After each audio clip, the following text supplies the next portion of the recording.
back. This is By the Book, and we're your married relationship coaches. I'm Sent. I'm Sil. And today we're talking about Married at First Sight, Season 15, Episode 15, Krysten and Mitch. Mm-hmm.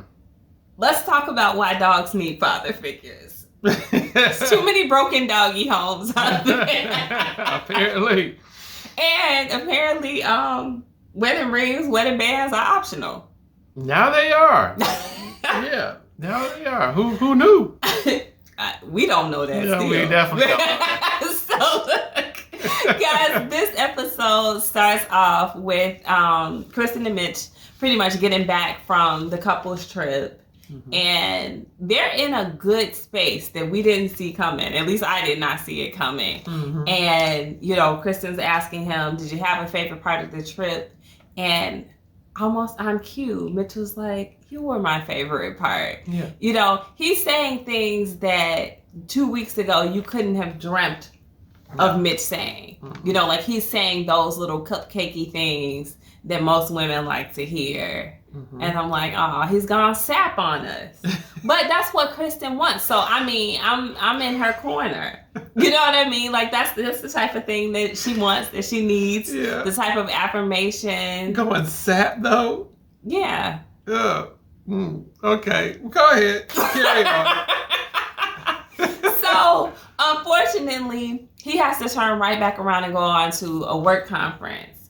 So I think he was scheduled to be gone for a few days or at least the weekend, whatever the case may be. Mm-hmm. They're not happy with the timing of that trip. Mm-hmm. But imagine how much worse it would have been if they were on bad terms. Yes. So I actually think it wasn't such a horrible thing. Yeah. Absence apparently makes the heart grow fonder. So there you have it. And then it probably took away some opportunities for them to get into an argument. And for him to put his foot back in his mouth. Oh, yeah. So while he's gone, Krysten FaceTimes him with Luna. She's like, yeah, here's your girls. And he's like, oh, my girls. Like, because I don't think he's sold on this whole Luna is my baby type of thing. Yeah. So Krysten is on with Luna. And in her confessional, she's like, I think it's important for Luna to have a father figure. And I was like, done. Mm. And I think she was serious. Like, I don't even think she was joking about that. No, like, she's very serious about having a 2-parent household for her dog. Yes. I've never heard such, but, why not? If you love your pet the way, obviously, Krysten does, then why not? 2-parent, strong household to raise their darling Luna. Why not? So anyway, Mitch is saying that the trip is very social. It's more social than he's been, I think he said, in years. And he seems to be having a good time. He did take the time to say he misses Krysten, which I think, again, that's that affirmation. That's that ego stroke that she needs. Yeah. So he's learned, like she's finally trained him to like hit the right marks with her. But the thing about like training somebody or like beating them into submission is like you never know what's really there, what's authentic, or what he's just saying so he can keep the peace. Yes, it's not naturally him. Mm-hmm. I think they say it takes about 40 times in order for a new thing to become an actual habit. You know what I'm saying? Yeah, but I don't want you saying you miss me because it's a habit. You know what I mean? Like, no. Well, if it doesn't come natural, and if she's desiring it, he's going to have to go through the process until it becomes natural. If it's unnatural, but it won't. Even if it naturally flows out of his mouth, it doesn't mean that it's a natural, actual emotion that he's feeling. So, do you want him to just go through the motions, or do you want him to actually feel that he misses you? I would rather you say to me, "You miss me once a year," than for you to tell me every single day that you miss me and just be saying it out of habit. No, I think we don't. Okay. In order for us to become what we need to become or to develop in what we need to develop in, we actually have to do it.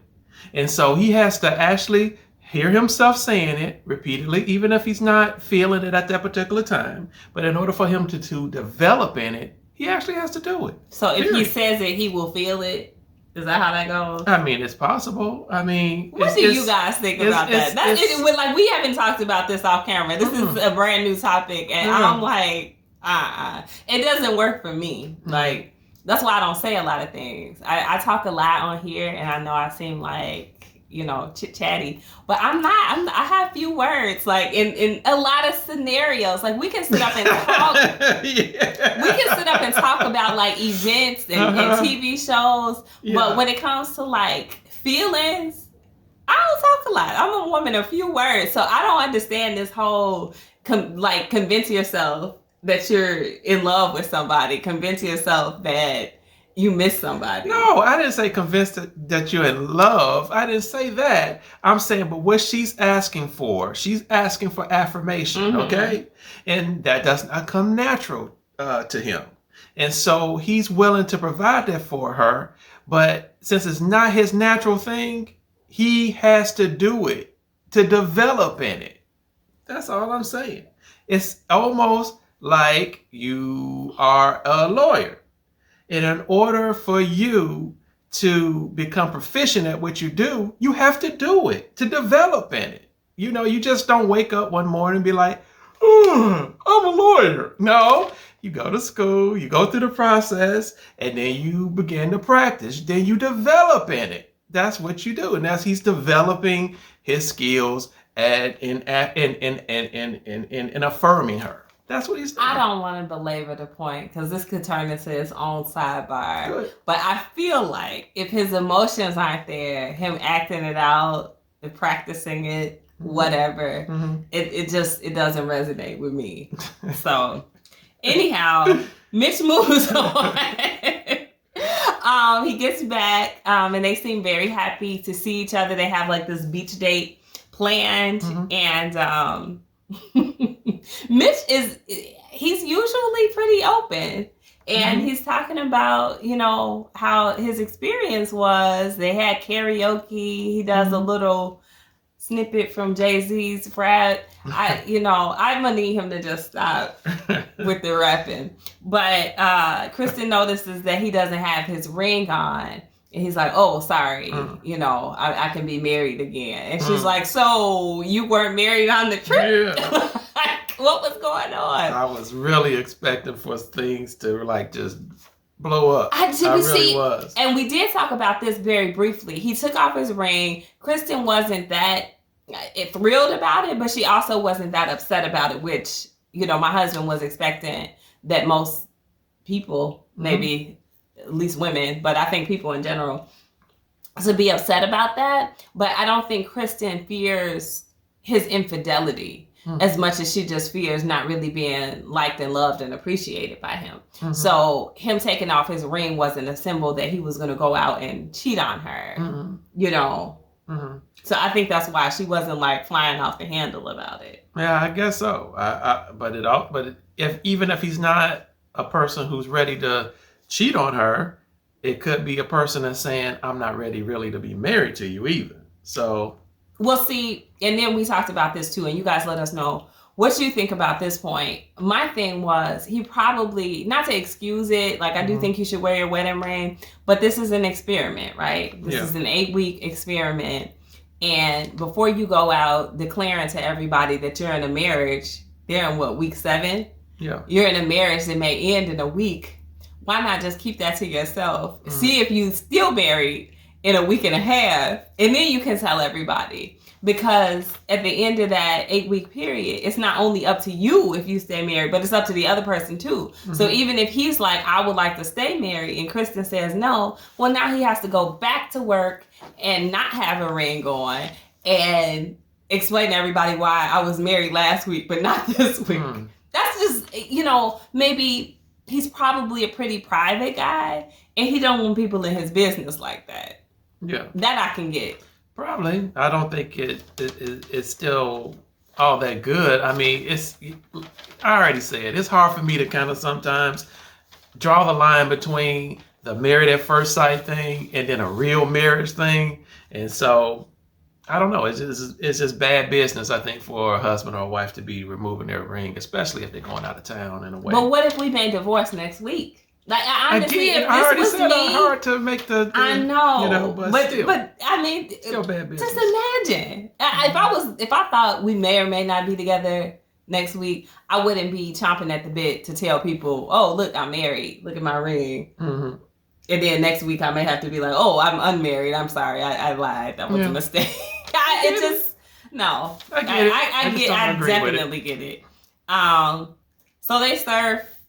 Mitch surfs with his daughter, Luna. It's whatever.